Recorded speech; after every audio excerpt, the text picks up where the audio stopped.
اللہ سے دل میں شکوہ کر کے اپنا صبر ضائع نہ کریں۔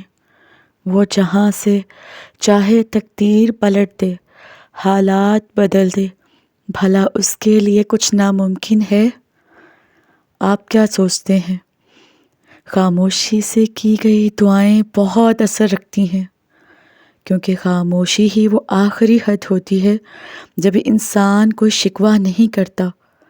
صرف خاموشی سے، صبر سے، دل ہی دل میں اپنی ہر دعا کو اللہ کے سپرد کر کے خاموش ہو جایا کریں، اور پھر دیکھیں کہ اللہ آپ کو کس طرح سے عطا کرتا ہے۔ پتہ ہے، کمزور تو حالات ہیں، اللہ نہیں ہے۔ وہ بدتر کو بھی بہترین بنانے پر قادر ہے۔ بس یقین رکھیں تھوڑا۔ جو چیز ہمیں چاہیے وہ ہمیں ملے یا نہ ملے، یہ تو اللہ کے ہاتھ میں ہے۔ جب اللہ تعالیٰ ہر چیز پر قادر ہے تو کیوں ہم اس چیز پر مایوس ہوتے ہیں اور سوچتے ہیں کہ وہ چیز اللہ ہمیں عطا کرے گا یا نہیں؟ دعا کے بعد صبر کرنا بہت ضروری ہے، لیکن جب صبر میں شکوہ نہیں ہوتا نا، بس خاموشی ہوتی ہے، اور اس خاموشی کا شور صرف اللہ ہی سنتا ہے، اور وہ فرماتا ہے یہ سختی بس کچھ ہی وقت کی ہے، صبر کر لو، میں صبر کرنے والوں کو ان کے غماں سے بھی بڑھ کر عطا کرتا ہوں۔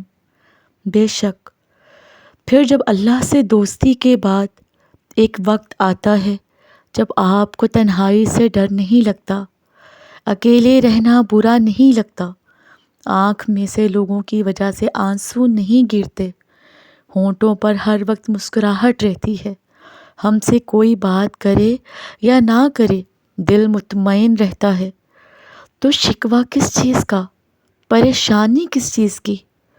یقین رکھنا ہے، ہمیں بھروسہ رکھنا ہے۔ اور آپ کو پتہ ہے کہ اکثر لوگ یہ شکوہ کر جاتے ہیں کہ ہم نے سجدوں میں بھی دعا مانگی تھی، نماز پڑھتے ہیں، تہجد بھی پڑھ کر دیکھی ہے، لیکن ہماری دلی حاجت پوری ہی نہیں ہوئی۔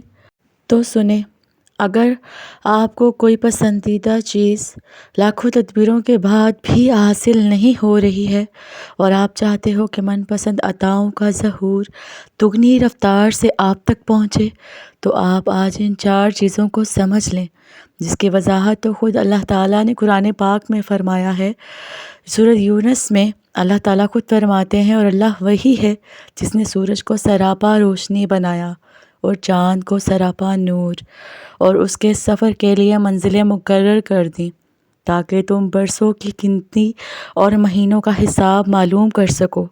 اللہ نے یہ سب کچھ بغیر کسی صحیح مقصد کے پیدا نہیں کیا، وہ یہ نشانیاں لوگوں کے لیے کھول کھول کر بیان کرتا ہے جو سمجھ رکھتے ہیں۔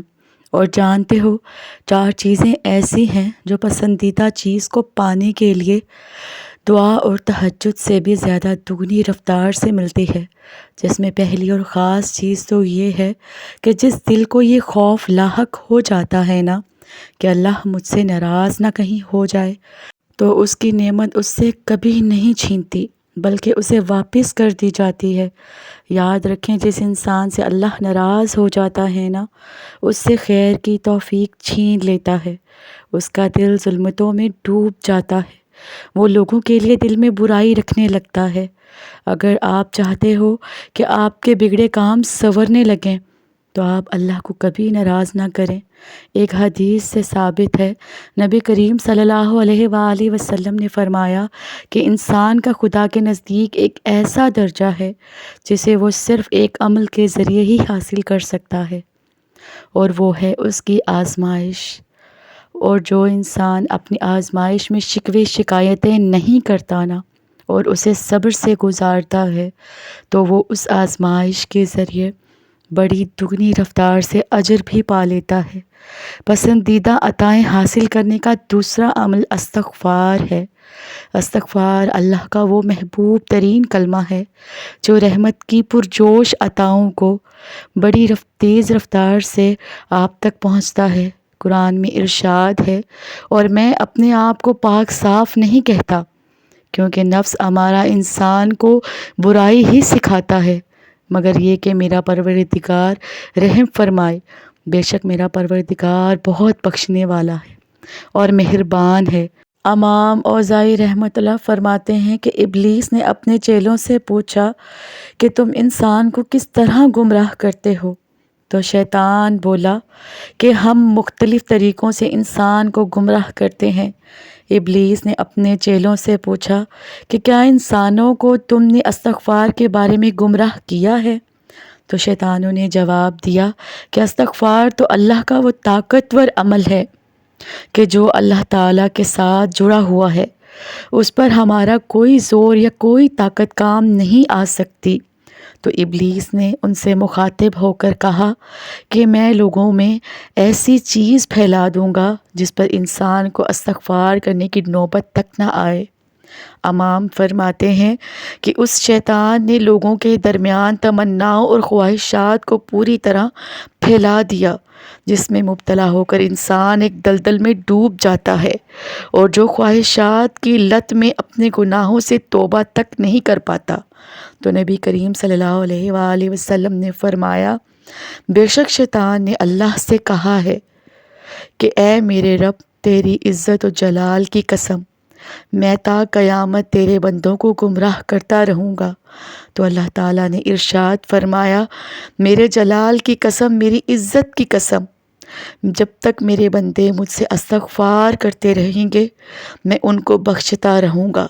ایک اور جگہ حدیث میں آتا ہے کہ جس نے استغفار کو لازم پکڑا تو اللہ تعالیٰ اسے ہر غم اور پریشانی سے نجات دے گا اور ہر تنگی سے نکلنے کا راستہ پیدا فرما دے گا۔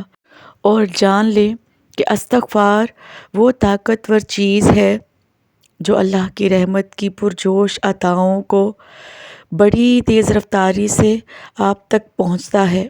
جانتے ہیں من پسند چیز پانے کی تیسری علامت یہ بھی ہے کہ جس دل میں نرمی خلق خدا کے لیے پیدا ہو جائے نا، اور اس کی زبان میں نرمی آنا شروع ہو جائے، تو اللہ تعالیٰ لوگوں کے دلوں میں اس کی محبت ڈالنا شروع کر دیتا ہے۔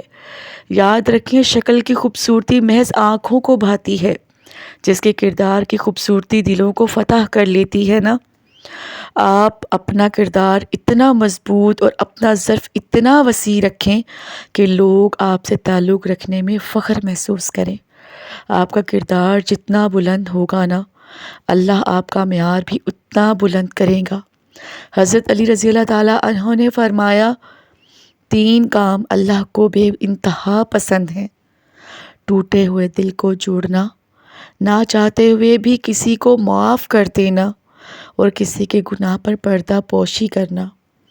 یہ وہ اعلیٰ صفات ہیں جس کی بنیاد پر اللہ تعالیٰ اپنے اقتدار اعلیٰ سے آپ کی پسندیدہ چیزیں دگنی رفتار سے آپ تک پہنچاتا ہے۔ پسندیدہ عطائیں کن لوگوں کا مقدر بنتی ہیں جانتے ہیں؟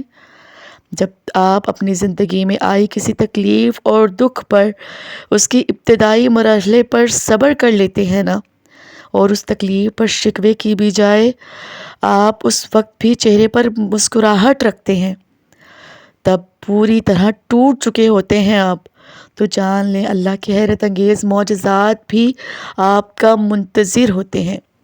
اللہ تعالیٰ قرآن میں خود اس کا اشارہ دے رہا ہے، اور آپ ایسے صابرین کو خوشخبری سنا دیجئے کہ جن پر جب کوئی مصیبت پڑتی ہے تو وہ کہتے ہیں ہم تو اللہ کے بندے ہیں، ہم اسی کے پاس جانے والے ہیں۔